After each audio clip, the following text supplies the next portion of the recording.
మనము ఈరోజు ధ్యానం చేయబోతున్నాం. నరకానికి ఎవరు వెళుతున్నారు? చూడండి, 1 యోహాను 3వ అధ్యాయము 15వ వాక్యం. తన సహోదరుని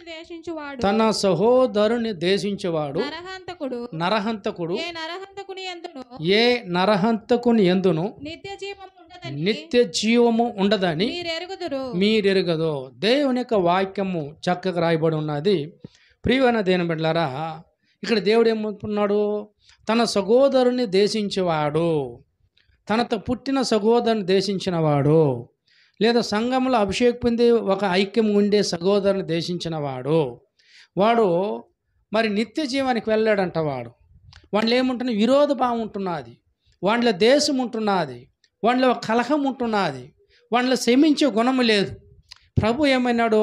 మత్తయి రాసిన సువార్తలో మరి 18:20 నుంచి చదివితే, పేతురు మరి ఆ యేసు ప్రభు దగ్గరికి వెళ్ళి, ప్రభువా, నా సహోదరుడు ఒక రోజుకి 7 సార్లు పాపం చేశాడు, నేను ఎన్నిసార్లు మన్నించాలి?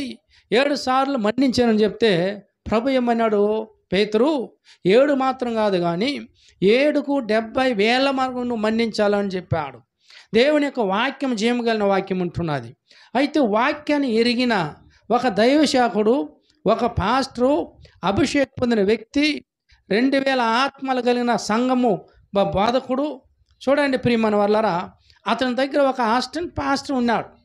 మరి ఆ పాస్టర్ ఉన్నప్పుడు, ప్రియ దేవుని బిడ్డలారా, ఆ పాస్టర్ ఏం చేశాడంటే, అసిస్టెంట్ పాస్టరు అక్కడ కొంతమంది ఒక 200 మంది ఆత్మలు చేశాడంటే, ఆయన అక్కడి నుంచి తీసుకొని వేరే సంఘం పెట్టేసినాడు. మరి వేరే సంఘం పెట్టిన వెంటనే మరి ఈ పెద్ద పాస్టర్కి ఏమొచ్చినదంటే, ఆ యొక్క అసిస్టెంట్ పాస్టర్గా ఉండే ఆ వ్యక్తి పైన ఒక దేశం పెంచుకున్నాడు, ఒక వైరేగం వచ్చినది, ఒక చేదు అనేది వచ్చేసినది. ఎందుకంటే సంఘాన్ని చెడిపాడే, 200 మందిని ఈయన సపరేట్ తీసుకొని వెళ్ళిపోయాడని చెప్పి ఆ క్షమించే గుణము ఆయన లేకుండా పోయినది. ఒకసారి ఒక ప్రవక్త ఏం చేశాడంటే, ఇతన్ని పిలిపించాడు, దైవశాఖని పిలిపించాడు. అతని దగ్గర పనిచేస్తున్న ఇంకొక అసిస్టెంట్ పాస్టర్ కూడా ఆయన పిలిపించాడు. మరి ఇద్దరు కూడా వచ్చినప్పుడు ఆ పాస్టర్ గారు, ఆ ప్రవక్త చెప్తున్నాడు, అయ్యా, క్షమించే గుణం అనేది మనకు ఉండాలి. నీ సంఘంలో ఆత్మల్ని అతను పట్టుకుపోయినా పర్వాలేదు, దేవుడు నీకు అనుగ్రహిస్తాడు. అతను నువ్వు క్షమించే గుణం ఉండాలి. సహోదరుని దేశించే గుణం ఉండకూడదు, విరోధ భావం ఉండకూడదు. అలా ఉండిందంటే పరలోక రాజ్యాన్ని వెళ్ళలేవు అన్నాడు. అప్పుడు ఆయన చెప్పాడంట, అయ్యా, సంఘాన్ని చెడిపిన వ్యక్తిని ఏ విధంగా నేను క్షమించేది అన్నాడు. కానీ అతని దగ్గర ఉండే అసిస్టెంట్ పాస్టర్ చెప్పాడు, అయ్యా పాస్టర్ గారు, అయ్యా, నేను చేసింది తప్పే, దయచేసి నన్ను క్షమించని చెప్పి ఆయన పాదాలు పట్టుకున్నాడు. కానీ ఆ పెద్ద పాస్టర్ ఏమాత్రం నేను క్షమించును అని చెప్పాడు. అప్పుడు వాళ్ళిద్దరిని పిలిపించిన ప్రవక్త చెప్పాడంట, అయ్యా, నీకు నరకానికి 1 అడుగు దూరం మాత్రమే ఉంటున్నదయ్యా, జాగ్రత్త కలిగి ఉండు. ఎందుకంటే క్షమించే గుణం మనకు ఉండాలి. యేసు ప్రభు లూకా రాసిన సువార్తల 6లో 28, 29 ఏమన్నాడు? అయ్యా, నిన్ను 1 చెంప మీద కొట్టే వైపునకు 2 చెంప కూడా నువ్వు తిప్పాలి చెప్పాడు కదా. నిన్ను దేశించేవాడిని నేను చెయ్యి, నువ్వు శపించవద్దు, నువ్వు వాడిని దీవించు అన్నాడు. నేను శపించేవాడిని దీవించాను ప్రభు చెప్పాడు. నిన్ను 1 చెంప మీద కొట్టి వైపు నాకు 2 చెంప కూడా తిప్పు అన్నాడు. ఎందుకంటే ప్రేమ గుణ లక్ష్యంలో మనం ఉండాలి. అయితే ఈ యొక్క బోధకుడు చూడండి, ఆ యొక్క అసిస్టెంట్ పాస్టర్ పైన దేశం పెట్టుకున్నాడు. ఆయన క్షమించలేదు, ఆయన క్షమించకుండా పోయినాడు. ఆయన పైన ఒక పగ పెట్టుకున్నాడు. ఆ ప్రవక్త చెప్పినా వినలేదు, లాస్ట్ నేను వెళ్ళిపోయినాడు. సరే, కొన్ని నెలలకు ఏం జరిగిందంటే, అమెరికా దేశం నుంచి ఒక ప్రవక్త వచ్చాడు. ఇండియాకు వచ్చి ఆ స్థలానికి వెళ్ళి అక్కడ ఆ స్టేట్లో చెన్నైలో అక్కడ ఏం జరిగిందంటే, అయ్యా, ఫలానా పాస్టర్ ఇల్లు ఎక్కడ ఉంది అని అడిగాడు. వాళ్ళు అన్నారు, ఈయన చనిపోయి 5-6 నెలలు అయింది కదా, ఇప్పటికీ మరి 7 నెలలు అవుతా ఉంది. ఇప్పుడు ఈ పాస్టర్ ఈయనకెట్ట తెలుసు, ఈయన ఎందుకు అడుగుతున్నాడు అనుకున్నాడు. అప్పుడు లేదు, వాళ్ళు ఇల్లు చూపించాను అన్నప్పుడు అమెరికా నుంచి వచ్చిన ఆ ప్రవక్త ఆ ఇంటి దగ్గరికి వెళ్ళాడు. భార్య బిడ్డలు వాళ్ళంతా ఉంటున్నారు. వాళ్ళని చూసి చెప్పాడంట, అమ్మా, నీ భర్త చెంపి పంపాడు, నీ భర్త పరలోకి వెళ్ళలా, ఆయన ఒక చీకటి గదిలో నరకంలో ఉంటున్నాడు అన్నాడంట. అందరూ ఆశ్చర్యం చెందారు. ఎందుకు తెలిసిన, ఆ క్షమించకుండా ఉండే పాస్టరు హఠాత్తుగా మరణం వచ్చినది, చనిపోయినప్పుడు దేవుని రాజ్యమైనడా పోలా. ఎందుకు? భూమి పైన క్షమించే గుణం ఆయనకి లే, మన్నించే గుణం ఆయనకి లే. 2000 మంది పాస్టర్లు ఉంటున్నారు, సేవకులు, మరి విశ్వాసులు ఉంటున్నారు. ఆయన ఒక పెద్ద సేవకుడు, అతనికి మంచి ప్రవచన వరం ఉంది, అతను బోధించే వరం ఉంటున్నది, ఆయన దర్శనాలు చూసే వ్యక్తి. కానీ ఏమి లేదంట, క్షమించే గుణము లేదు. ఏ దేవుడు ఏమన్నాడు? నీ సహోదరుడు తప్పు చేస్తే ఎన్ని మార్లు మన్నించాలి? 7కు 70,000 మాత్రం మన్నించు పేతురు అనే దేవుడు మత్తయి 18లో మరి 20-22లో చెప్పాడు. ఈ క్షమించే గుణం ఇతనికి ఉందా? 1 యోహాను 3:15 ఏముంది? తన సహోదరుని ద్వేషించువాడు నరహంతకుడు, వాని ఏంది ఏమి లేదంట, నిత్య జీవము లేదని ప్రభు చెప్పేసినాడు. మరి ఈ వ్యక్తి అతనితో ఉండే సేవకుని క్షమించలేదు గనక ఈయన హఠాత్తుగా మరణం వస్తే ఎక్కడికి వెళ్ళాడు? చీకటి గదుల నరకానికి వెళ్ళిపోయినాడు. ఆ ప్రవక్త చెప్పాడంట, అయ్యా ఇదిగో, ఆమెను చూసి చెప్పాడంట, నీ భర్త చెప్పి పంపాడు, ఆయన పరలోకి రాలేదు, మీరు ఈ భూమి పైన ప్రతి ఒక్కరిని క్షమించండి, ప్రేమ కలిగి ఉన్నంటే ఆయన తిట్టారంట, నా భర్త ఎలాంటి ప్రార్థన పరుడు, ఆయన యొక్క దేవుని యొక్క రాజ్యానికి వెళ్ళి ఉంటాడని.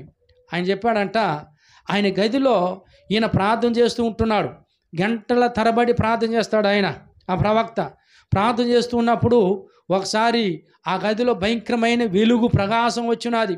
ఆ వెలుగు వచ్చిన వెంటనే యేసు ప్రభు దిగి వచ్చాడు, నా కుమారుడా నీకు నేను నరకాన్ని చూపిస్తాను అని చెప్పాడంట. నరకాన్ని చూపిస్తాను రా, నువ్వు చూస్తూ అని చెప్పి దేవుడు ఆయన ఏం చేశాడంట, చెప్పిన వెంటనే ఆయన చేయింపు పట్టాడు. ఇద్దరు కూడా ఎక్కడ ఉంటున్నారు? పాతాళలోకంలో ఉంటున్నారు. అక్కడికి వెళ్ళినప్పుడు ఆ పాస్టర్ని చూసి, ఆ పాస్టర్ ఒక గదిలో ఉంటే ఆయన అరిచినాడంట, యేసు యేసు యేసు అని పిలుస్తున్నాడు. అప్పుడు ఈయన ఈ ప్రవక్త అడిగాడు, ప్రభువా ఆయన ఒక మంచి దైవశాఖుడే కదా, ఆయన ఒక ప్రవక్త కదా, ఆయన ఆడు ఉంటున్నాడే ప్రభు అంటే, నువ్వు అతను చూడవద్దు, నువ్వు వచ్చేయన్నాడంట దేవుడు. అప్పుడు ప్రభు ఏమన్నాడంటే, అతనికి అన్నీ ఆశీర్వదించాను నేను, అన్నీ ఉండింది, కానీ ఆయనకేం లేదు, క్షమించే గుణం లేదు. అతని దగ్గర ఒక పాస్టర్ పని చేస్తున్నాడు. ఆయన ఏం సార్ 200 ఆత్మల్ని మరి పట్టకపోయి వేరే సంఘం కట్టేసినాడు. దాన్ని బట్టి అతని పైన దేశం వచ్చింది, క్షమించే గుణము లేకుండా పోయినది. ఆ క్షమించే గుణం లేకుండా ఒక ప్రవక్తకు నేను చెప్పి, ఆ ప్రవక్త పిలిపించి చెప్పినా కూడా ఆయన ఏం చేయాలా? క్షమించలేదు. ఆయన కారణం వచ్చినది, ఆయన నరకం కటికి చీకట్లో ఉంటున్నాడు అని అన్నాడు దేవుడు. హల్లెలూయా. ఒకసారి ఆలోచన చేయండి, రాజయ్యా అయ్యా క్షమించే గుణం మనకుంటున్నదా? ఆ ప్రేమ గుణకుంటున్నదా? 1 కొరింథీ 13 దేవుడు మనుషుల భాషలతోనూ దేవదూతల భాషలతోనూ నేను మాట్లాడినను ప్రేమ లేనివాడనైతే మ్రోగేడు కంచు గనగనలాడు తాళమని ఉందన్నాడు కదా. ప్రేమ అనేది చాలా ఇంపార్టెంట్. కలిగిన ఉండాలి, మనం ఉండకూడదు. దేశ భావం ఉంటే దేవుని యొక్క రాజ్యం నువ్వు ప్రేమించలేవు. క్షమించాలి. దేవుని మన వాళ్ళరా 2 కొరింథీలో 13:5 యేసు క్రీస్తు క్షమించే గుణం, ఆ క్షమించే గుణం ఉంటాయంట. వాళ్ళని క్షమించి మనం చేసే వాళ్ళగా మనం మారిపోతాం. ఎందుకు? యేసు ప్రభు యొక్క అభిషేకం అలా ఉంటున్నది. చూసినారా? 2000 మంది కలిగిన సంఘం ఉండే దైవశాఖుడు దేవుని రాజ్యాన్ని కారణమేమి? క్షమించే గుణము లేదు. హల్లెలూయా, హల్లెలూయా. మనకు క్షమించే గుణం ఉంటున్నదా? నేను దేశించవచ్చు, నీ ధనం ఎంచవచ్చు, అయినా మనకేముండాలి? క్షమించే గుణము ఉండాలి. ఎక్కడికి పోతారట? నరకానికి వెళ్ళిపోతారు. ప్రియ సహోదరి సహోదరుడా, దేవుని యొక్క రాజ్యం, ఆ పరలోక రాజ్యాన్ని వెళ్ళాలంటే భూమి మీద ఎట్ట ఉండాలి? మనము యేసు వలె మారాలి. ఎట్ట మారాలి? యేసు ప్రభు వలె ఆ యొక్క మారే ఆయన వల్లే. ఎందుకంటే లేవికాండ 19:2 నీ దేవుడు యెహోవా పరిశుద్ధని, మీరు పరిశుద్ధంగా ఉండండి. పౌలు 1 కొరింథీలో మనం చూస్తున్న 11:1 నేను క్రీస్తు పోలిక నడుచుకొని నా పోలిక మీరు నడుచుకోండి అంటే, పౌలు యేసు ప్రభు వలె శ్రమలు పొందాడు, యేసు ప్రభు వలె అని నడుచుకున్నాడు. అయితే మనం ఎట్లా నడుచుకొని ఉన్నాం? చిన్న కారు ఏదని చెప్తే ఓర్చుకొని ఉన్నామా? క్షమించే గుణం ఉందా? పక్కింటి వాళ్ళు క్షమిస్తూ ఉండారా? చెప్పండి, క్షమిస్తూ ఉండారా? వాళ్ళు దూషిస్తారు, ఏదైనా కూర అడిగిస్తారు లేదా? పోయిందంటారు లేదా? ఆ క్షమించే గుణం ఉందా? హల్లెలూయా, ఉందమ్మా, ఉందా? ఆ క్షమించే గుణం మనకు రావాలంటే మనం ఏం చేయాలి? యేసయ్య దగ్గర అడగాలి, ప్రభా నీ గుణ లక్షణాలు నాకు ఇమ్మయ్యా, ఆ ప్రేమ అభిషేకం నాకు ఇమ్మయ్యా. ఇతరులు నేనే చేయాలి? క్షమించేవాడుగా నన్ను మార్చు. ఎక్కడికి వెళ్ళే వాళ్ళకు? పరలోక రాజ్యానికి వెళ్ళాలంటే ఏముండాలి? క్షమించే గుణం మనకు ఉండాలి. అందుకే ప్రభు మత్తయి రాసిన సువార్తలు మనం చూస్తున్నాం 10:28 ఏమన్నాడు? నీ ఆత్మను నీ దేహమును నరకములో పడద్రోయి వానికి ఏం చెయ్యి? భయపడడానికి వెళ్తే నీ ఆత్మకి ఏమిస్తూ ఉంటాడు? మళ్ళీ దేవుడు మాంసం శరీరాన్ని ఇచ్చి పంపుతూ ఉన్నాడు. ఎందుకు? నీకు నొప్పి ఉండదు కదా ఆత్మకు. అక్కడ చెప్తున్నా శరీరము, తర్వాత ఏమన్నాడు? ఆత్మ. ఈ రెండు కూడా వేస్తాడట, నరకములో పడవేస్తాడు. అందుకే భూమి పైన మనం ఉన్నప్పుడే మార్కు 9వ అధ్యాయం 44-45 ఏమంటాడు చూడండి. ఒక్కొక్క అవయాన్ని గురించి దేవుడు మాట్లాడుతున్నాడు. అయ్యా, నువ్వు పరలోక రాజ్యానికి వెళ్ళాలంటే నీ అవయములు పరిశుద్ధంగా ఉండాలి. నీ అవయములు పరిశుద్ధం లేకపోతే నువ్వు పరలోక రాజ్యం వెళ్ళలేవు. ఎందుకంటే కొరింథీయుల 6:18 అపవిత్ర దేన్ని ముట్టొద్దు అన్నాడు. మనం ముట్టే వాళ్ళకి మనం ఉండకూడదు, మన పరిశుద్ధులు. ఇక్కడ చూడండి మార్కులో 9:43 నుంచి చదువునైనా. నీ చెయ్యి నిన్ను అభ్యంతరపరిచిన ఎడల దానిని నరికి. నీ యొక్క చెయ్యి దేవునికి అవసరమైన కార్యం చేసి నిన్ను అభ్యంతరపరిచిన ఎడల దాన్ని ఏం చెయ్యి? నువ్వు నరికివేయి. నీవు రెండు చేతులు కలిగి నరకములోని అగ్నిలో కంటే జీవములో ప్రవేశించడం మంచిది. అయ్యా, నీ చెయ్యి అన్ని మరి అనుభవిస్తున్నదా? చెడును ముడతా ఉందా? దాన్ని నరికివేసయ్యా. రెండు చేయగలిగి నరకములు వెళ్ళేదానికంటే మరి ఒక చెయ్యి జీవములు ప్రవేశించేది మంచిదే కదా అన్నాడు. మళ్ళీ ఏమన్నాడు? నీ పాదము నిన్ను అభ్యంతరపరిచిన అయ్యా, నీ పాదాలు నరికివేయి. రెండు పాదములు కలిగి నరకములో పడవేయబడు కంటే కుంటివాడవై నిత్య జీవములో ప్రవేశించుట మేలు. ఇక్కడ ఏమన్నాడు? ఈ చెయ్యి అపవిత్రమైన 2 కొరింథీయులు ఉంది కదండి, ఆ అపవిత్రమైన దాన్ని ముట్టవద్దు. ఒకవేళ అట్ట ముట్టి నిన్ను అభ్యంతరపరిస్తే రెండు చేయగలిగి నరకంలో పడద్వేషం కంటే ఒక చేయగలిగి దాన్ని నరికివేసేయి. ఒక చేయితే ఏం చెయ్యి? నువ్వు నిత్య జీవానికి వెళ్ళిపో. నీ పాదాలు వేస్తా ఉంది. కీర్తనలు ఏముంది? వాక్యము.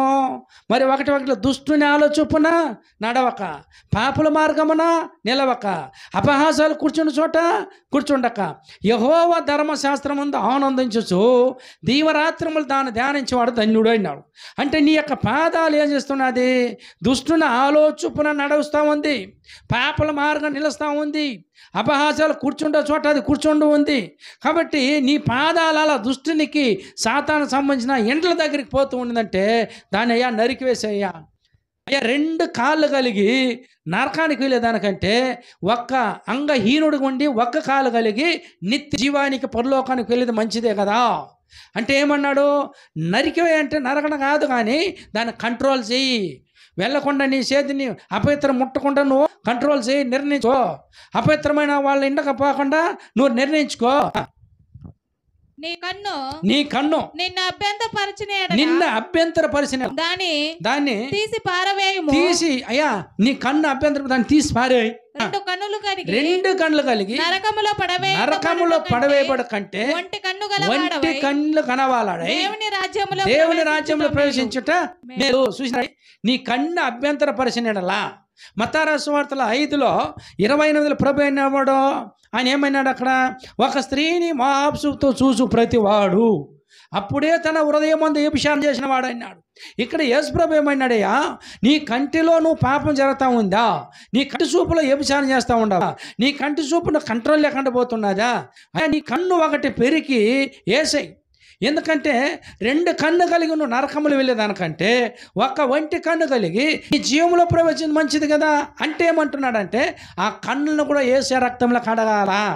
కీర్తనలో మనం చూస్తున్న 110:37 వాక్యం దావీదు చెప్తున్నాడు, దేవా వ్యక్తమైన దాన్ని చూడకున్నట్లు నా కన్నులు త్రిప్పివేయ. అంటే మన కళ్ళు వ్యర్థమైనది మనం చూస్తున్నదా, అది సినిమాలు చూస్తున్నదా, అది ఫేస్బుక్ చూస్తున్నదా, అవిష్టమైన కార్యాలను చూస్తున్నదా, అంటే దాన్ని కంట్రోల్ చేసి దాని నుంచి విడుదల పొందుకో. యేసే రక్తంలో కడగబడాలి. ఎందుకంటే 1 పేతురులో మనం చూస్తున్నాం 1:19 దేవుని యొక్క వాక్యం ఉన్నది. ఆయన అది అమృతం, అది నిర్దోషమైన రక్తం, అది శ్రేష్టమైన రక్తం. ఆ రక్తంలో హెబ్రీ పత్రికలో 12:24 ఏమున్నది? అయ్యా అది ప్రతిష్టమైన రక్తం అండి, శ్రేష్టమైన రక్తం. ఈ రక్తంలో అడుగు అంటున్నాడు.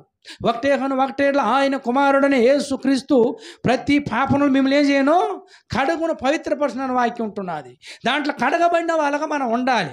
అందుకే నీ చెయ్యి అభ్యంతరపరిచిన దాన్ని తీసిపారేయి, నీ కాళ్ళే అభ్యంతరపరిచిన దాన్ని తీసిపారేయి, నీ కన్ను అభ్యంతరపడిన దాన్ని ఏం చేయి, తీసిపారేయి. రెండు కలిగి నరకానికి ఎందుకు వెళ్తున్నావయ్యా? ఒక్కొక్కటి కలిగి నిత్య జీవం కలిగి పరలోకానికి వెళ్ళేది మంచిది కదా. కాబట్టి కంట్లో ఒక అభిషేకం ఉండాలి. ఏముండాలి? కంట్లో కూడా అభిషేకం ఉండాలండి. కంట్లో అభిషేకం ఉండాలి. ఎందుకంటే ప్రియమైన వాళ్ళరా, ఇదిగో ఈ యొక్క అపోస్తుల కార్యం 3వ అధ్యాయంలో 6-7 మనం చూస్తున్నాం. దేవాలయం దగ్గర బెచ్చిమెత్తుకుంటూ ఆ కుంటువాని దగ్గర పేతురు, యోహోను, యాకోబు వెళితే అనేది మా తట్టు తేరు చూడము, మాకు కలిగిందని ఎక్కిస్తున్నాం, వెండి బంగారం దగ్గర లేదని చెప్పి అతను చేయి పెట్టుకుంటారంట. యేసుక్రీస్తు నజరేయుని యేసు లేచినాడు, వాడు దిగ్గు లేచినాడు మనం చూస్తున్నాం. అంటే వాళ్ళ ఉండే అభిషేకం ఆ కళ్ళు దేవుడు వేస్తున్నాడు.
లాజరు ఉన్నాడు. ఈ ధనవంతుడు సుఖభోగాలు అనుభవించాడయ్యా. ఒకని రమ్మంటే వచ్చేవాడు, ఒకని పొమ్మంటే పోయేవాడు. ఈయనకైనా ఒక పండగ జరిగితే ఈయన చైర్లో ఏసీలో కూర్చుంటే వాడికి చెప్తే నిమిషాలు చేసేవాళ్ళు. అయ్యా క్రొవ్వున దూడ వధించి బిర్యానీ చేయని క్షణాలు అయిపోయేది. కారణం ధనవంతుడు సుఖభోగాలు అనుభవిస్తున్నాడు. అయితే ఒక దరిద్రుడు కురుపులతో నింపబడి అతను చూసేవాళ్ళు ఎవరు లేరు, అతని దగ్గరికి వచ్చేవాళ్ళు ఎవరూ లేరు. అలాంటి ఒక దరిద్రుడు ఎక్కడ ఉంటున్నాడో అతను తినుతూ ఉంటే తిని ఆ విస్తరాకులు ఎత్తున్నాడు వేసేస్తే ఆ ఇస్తరాకులు ఉంచిన మెదుకులు దాన్ని ఈయన ఒక పక్క ఉంటే కుక్కలు ఒక పక్క వచ్చి నాకుతూ ఉందంట ఆకలిని. ఆయన పండుకొని ఏడుస్తూ ఉంటే ఆ కుక్కలు వచ్చి ఆయన కురుపులు నాకినది. రాజు ఎట్ట వెళ్ళేవాడు, రథాలు వెళ్ళేవాడు. ఇతను అక్కడనే గడప దగ్గర ఉంటే చూసినవాడు కాదు. ఒక్కరోజు కూడా అతన్ని పెడసేవను పెట్టుకొని వెళ్ళేవాడు రాజు. అయినా ఒకరోజు వచ్చినదండి మరణం వచ్చినది. ఆ రాజుకి ఏమొచ్చినది? మరణం వచ్చినది. మరణం వస్తే ఈయన శరీరం భూస్థాపన, ఈయన ఆత్మ నేరుగా ఎక్కడికి వెళ్ళినది? పాతాళానికి వెళ్ళిపోయినది. అయితే అదే లాజరుకు మరణం వచ్చినది. శరీరం కురుపులతో ఉండింది, సిమ్ము రక్తం కారుతూ ఉండింది, తినడానికి అన్నం లేదు, కట్టుకోవడానికి బట్టలు లేదు, త్రాగడానికి నీళ్ళు లేదు, ఎక్కడో కుక్కలు ఉండే చోట పడి ఉన్నాడు. అయితే ధనవంతుడు ఏసీలో ఉన్నాడు, సుఖభోగాలు అనుభవించాడు. కురుపులతో నింపబడి ఉన్న ఒక వ్యక్తి నేసాడు. ఆ కురుపులతో ఉన్నా కానీ నా యేసు సజీవుడు అయినాడు. చెప్పలు కొట్టాలియా, నా యేసు సజీవుడు, నా యెహోవా దేవుడు అని దేవుని కనపరుస్తున్నాడయ్యా. ఆయన ఎప్పుడు ప్రభుని యేసుని కనపరుస్తూ ఉన్నాడో ఆయన మరణించినప్పుడు ఆయన ఆత్మ నేరుగా ఎక్కడికి వెళ్ళినది? పాతాళలోకములో అబ్రాహాము యొక్క రమ్ములపై ఆనుకునింది. అబ్రాహాములపై కూర్చున్నాడు. ఎక్కడ? పరదేశానికి స్థలములకు వెళ్ళిపోయినాడు. ఇది ఈ యొక్క ధనవంతుని వేశాడు. ఈ అగ్నిలో వేదన చెందుతున్నాడు పాతాళలోకంలో. ఈ పాతాళలోకం ఎటు చూశాడు? ఎవరిని చూశాడు? లాజరును చూశాడు. మళ్ళీ ఎవరున్నారు? అబ్రహాం. మీరు ఆలోచన చేయండి. ఇట్లా లాజరుని ఎటు చూసి అబ్రహాం చూసి అబ్రహామా అని కేకేశాడు. ఎవరో చూడండి, 16వ అధ్యాయం లోక 16:24 చూడండి.